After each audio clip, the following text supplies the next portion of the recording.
let's just dive on into it. This is part 2 of my series on how to find your place and how to build a career in healthcare administration. I am spilling the absolute tea. Hey, my name is Erin Danae, and welcome to my corner of the internet. In today's video, I'm going to be going over step 2 of my process that I walked through myself in building a career in healthcare administration. I know this industry is vast and broad and really honestly a bit ambiguous, especially for someone who's new and just trying to figure things out, exploring a lot of these jobs, a lot of these roles, a lot of these organizations for the very first time. And so I wanted to really create resources, create tools, give advice, give guidance to those who were in the place that I was in as a little undergrad at Cal State Long Beach, just confused and really thinking, what is my professional future and trying to figure it all out. So this is part 2 of that video series. If you haven't seen the first video, how to build a career in healthcare administration, I will go ahead and link it right here in the top corner so that I may have pointed to the wrong corner, but one of the corners so that you can watch that first, because it's going to lay down the overall framework that I'll be walking through for the rest of the videos in this series. And this is going to be walking through step 2, which is research. Now, step 1 was about self-reflection, right?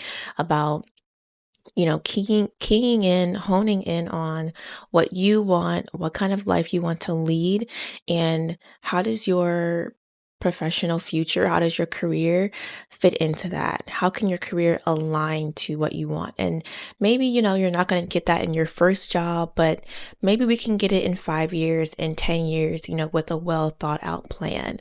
And so I went through that, the reflection phase, and kind of being like, assessing yourself, understanding yourself, and having a certain awareness of yourself that's really important and vital in this whole career planning process, and especially in the job search process. Now, moving forward into step 2 of this framework, I guess you would call it, I don't know, guide, which is research.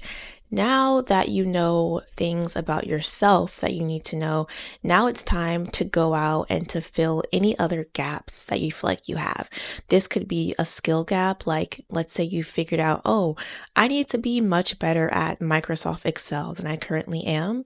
Let me take a class. Let me watch a YouTube video. Let me practice every day, for 30 minutes, or let me learn something new every day in Microsoft Excel, or, let me touch a base with a friend that I know who's really great at it, or let me touch base with a professor. Things like that you can do to help fill your skill gaps. In this step, you also want to fill your knowledge gaps. What information are you missing to make these really important, really key decisions that are going to impact your life, at least in the present moment, and it could impact your life in the future, the rest of your life, right? We spend so much time at work. We spend so much time working, trying to generate income, trying to create financial stability. It's very important to be informed when making these decisions. So my focus in this video is going to be giving you tools and I would say tactics on how you can fill those knowledge gaps. I think skill gaps can be like how to fill those skill gaps can be a bit more obvious. There's lots of resources out in the world now on how to be better at this, and how to become a coder, and how to become a data scientist, and how to become a data analyst, and how to become an IT person, and how to be a better leader. Like, there's so many tools on those things, and so I feel that me providing that in this video wouldn't be as valuable, but the knowledge gaps, I do have a few things that you can use to help you in that area. So let's get into it. Number 1, the first tool that I want to present is ONET Online. I discovered this tool, I think, from like my college career center. but it was so useful when you're just a student, or you're just pivoting, or you're just very early on in your career and you don't really know what's going on. You don't really know what your options are, what's out there, what has existed before you. And so ONET Online is a great place to kind of set a baseline for the different types of jobs that exist, not just in the healthcare industry and not just in the healthcare administration industry, but across all industries, right? And sometimes dibbling and dabbling, looking around at different things can open up your mind in ways that you didn't anticipate, right? So ONET Online has a lot of resources. They have like quizzes and self-assessments that can kind of identify your top skills for you, identify jobs that align with those skills and the things that you like to do and the things that you feel like you're good at. So it's not only a great place to figure out what your skills are, but it also can give you like new language, on how to describe yourself, how to present yourself, right? How to write about the skills that you have in your cover letter and your resume and things like that in a very professional manner.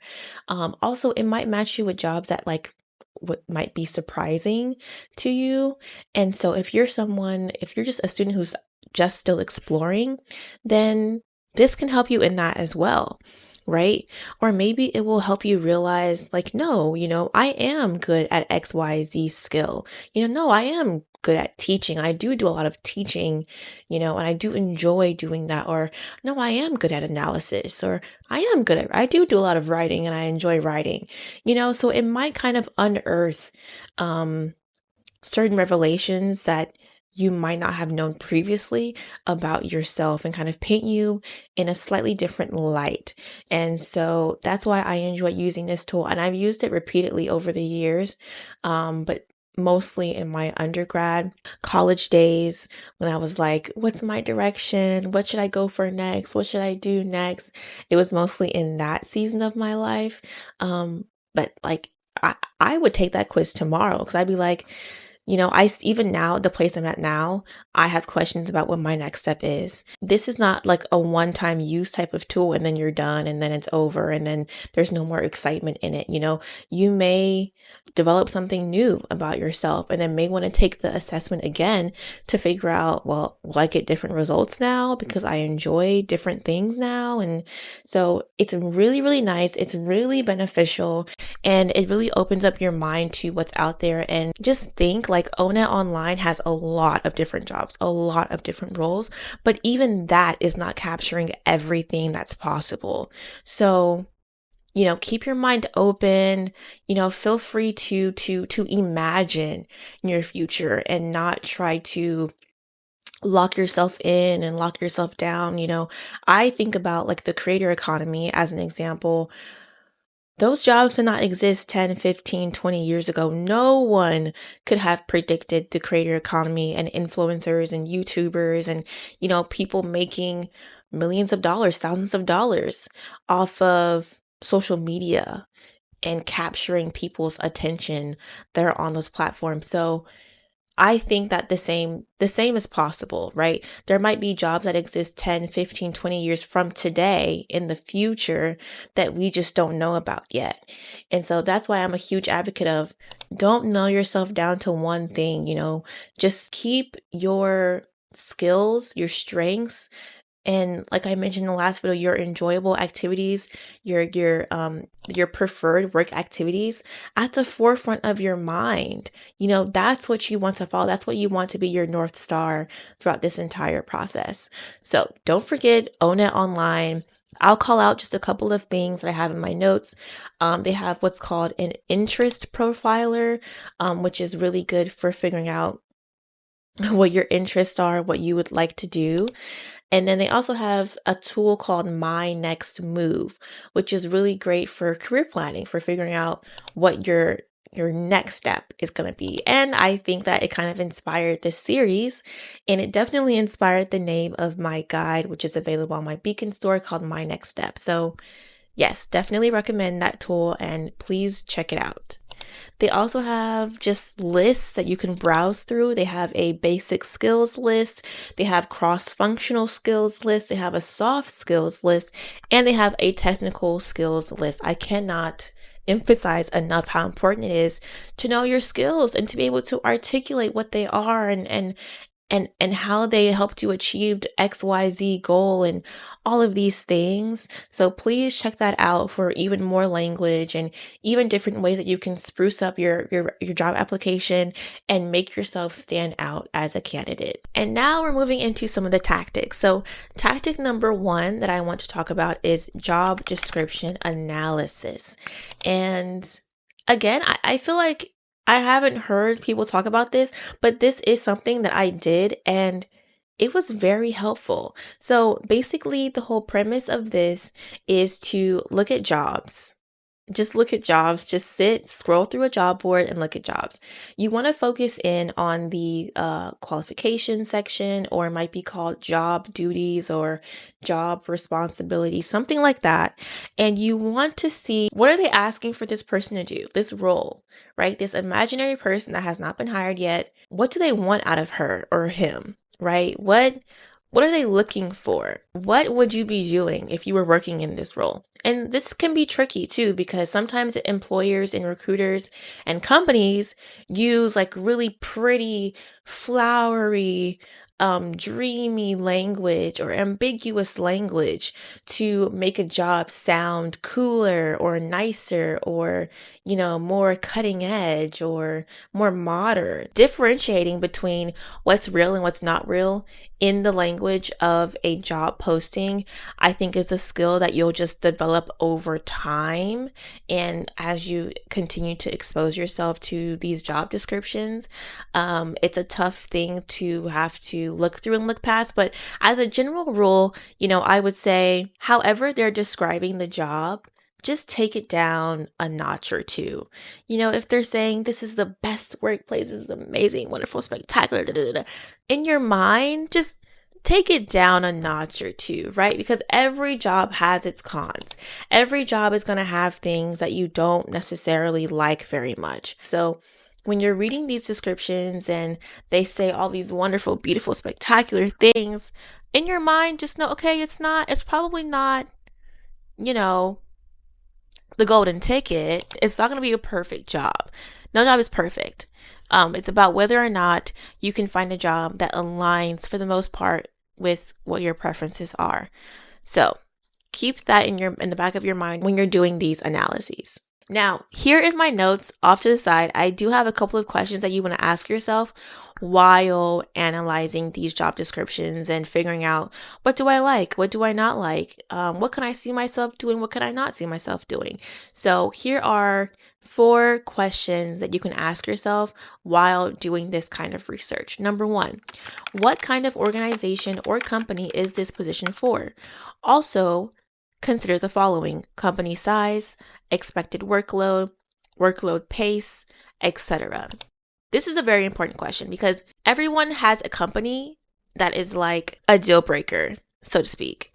Everyone has maybe a certain sector of the industry or a certain company where they're like, actually, I never want to work there. I have absolutely zero desire to work there. And sometimes that deal breaker organization comes to you after working there. And you're like, you know what? I would never want to work here again.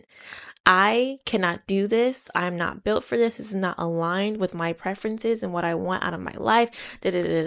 And so it's important to think about, are there any organizations that I absolutely do not want to work for? Is it just a kind of organization that I don't want to work for? Or is it a specific organization? Or, I'm sure some people would say, I never want to work for Google. Like that might be a deal breaker for them. Maybe they just, whatever they've heard about Google or whatever they've seen in the news, or maybe they heard a rumor, in their mind, they have it settled that they're not going to work for Google. And that's perfectly fine. So it's important to think about, do I have any organizations like that or types of organizations like that where it's just off limits for me? It's important to kind of know where your boundaries are in all of this. Question number 2 is, what are the expected duties and responsibilities of this position? Can you see yourself performing these duties in this position? Are there any that align with either your enjoyable activities, or you could say preferred work activities, or your unpreferred or not preferred work activities? Now, we've already talked about preferred work activities in part 1 of this series in the last video, so I'm not going to go into much more depth about it. I feel like this question is pretty straightforward, but basically it's just you sit there and you go, can I do this? Can I do what they're looking for? Right? Can I do what they would be asking me to do if I did get this job? Am I capable of that? Do I have the right skills, the right, technical skill set? Do I have the right proficiency level? All of those things you want to take into consideration. Question number 3, what are the educational and experience qualifications of this position? As your resume currently stands, are you meeting these qualifications? Are there any gaps between your current capabilities and the position's qualifications? This question is extremely important. And I know, there's the thing going around of like, white men apply to jobs that they're not qualified for intentionally, on purpose, right?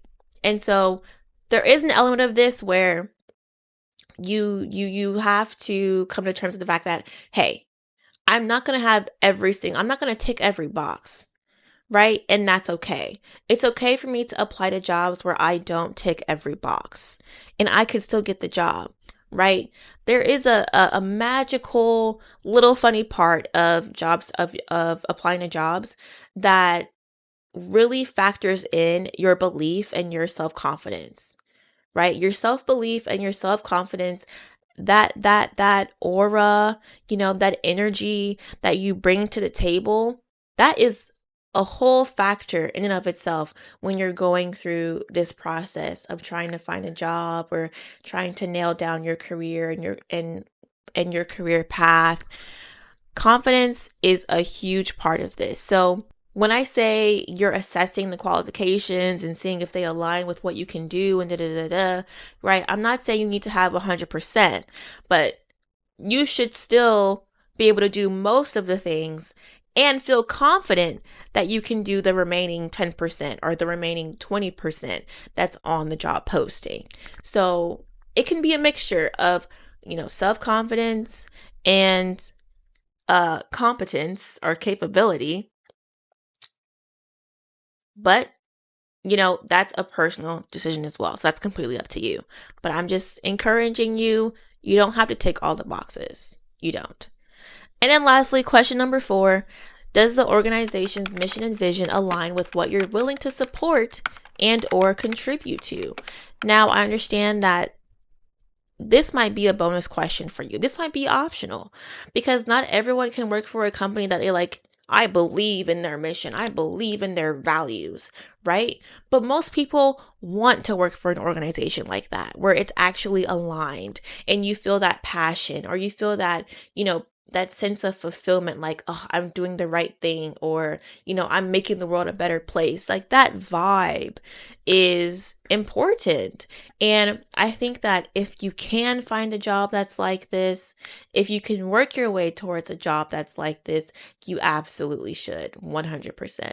Okay, so that's the end of that tactic. And if y'all think of other questions that you can use for the job description analysis, please put them in the comment section down below. I would love to hear additional questions and love to see y'all help each other out through this process. But I'm going to go ahead and move on to tactic number 2, which is near and dear to my heart as well. But tactic number 2 is informational interviewing. Now, if you've never heard of this, informational interviewing is when basically you ask a professional, you ask a colleague, a friend that's working. You ask them, hey, let's have a coffee chat. Let's dish.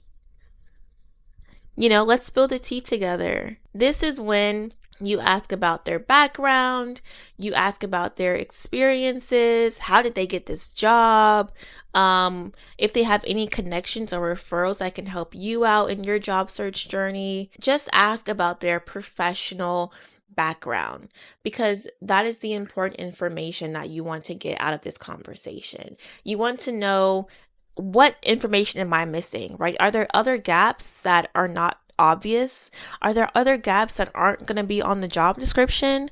Is there something kind of underlying that recruiters and employers are looking for this job that they just wouldn't say explicitly? That's kind of what you want to use this for, is like literally getting the tea, like, hey, like, what's really good? Like, how did you get this? What was the process like? Give me like, I don't want to say insider knowledge, but that's kind of what it's like. It's like you're kind of trying to get this person to not only trust you, but also open up a little bit about how to get to the place that they are currently at. I've had several students and early careerists reach out to me for information interviews, and they have all been absolutely wonderful. So, if I'm in a place, or if I can give you advice that you want to hear more about or want to learn from, then you're welcome to reach out to me. Honestly, I only respond to people who reach out to me about this via LinkedIn or my email. Those are the only two places you can reach out to me for this. So that's where I will direct you. You can find those things down below in the description box. Hey y'all, so my camera did cut off, but honestly, that was the end of the video, because those 3 things are the 3 main things that I did when career planning and when trying to figure out my next step in healthcare administration. So just to go over a quick review, number 1 is to use the tool O-Net Online. So that's one tool that you can use as a student, a pivoting professional, or an early careerist to kind of identify. And honestly, it's like an extension of that self-reflection piece that I talked about in my last video. And then 2 different tactics. Number 1 is the job description analysis, and number 2 is the informational interviewing. And I cannot emphasize enough how informational interviewing has literally changed the course of my career, the course of my life. If you have not tried it at least once, you need to try it at least once. You need to test it out. You need to see. I will say that, being a student means that, or a pivoting professional or early careerist means that people who have been working for a while, or working for a couple of years, they are likely to help you. People are very excited to help students, and they're very honored to be reached out to and be able to talk about themselves, right? So really tap into that and use that while you can. And I would also say that brace yourself for some rejection, because not everyone is going to get back to you. Some people have very busy lives. I'm thinking about people who are moms and dads and have young children and have families and have old parents, and all of these things are going on. Everyone is going through the recession, or, the inflation that we're experiencing, at the grocery stores and other stores and things like that. So, have some grace, have some understanding, brace yourself for some people not to get back to you. But if you are ambitious, if you're proactive, if you are nice and gracious about this, then people will do what they can to help you out 100%. As always, I hope this video helps you guys. Thank you so much for watching, and like and follow for more. Subscribe to follow this series, because I do have, I think, 2 or 3 more videos coming out in this series. So stay tuned, and I'll see you guys in the next one. Bye.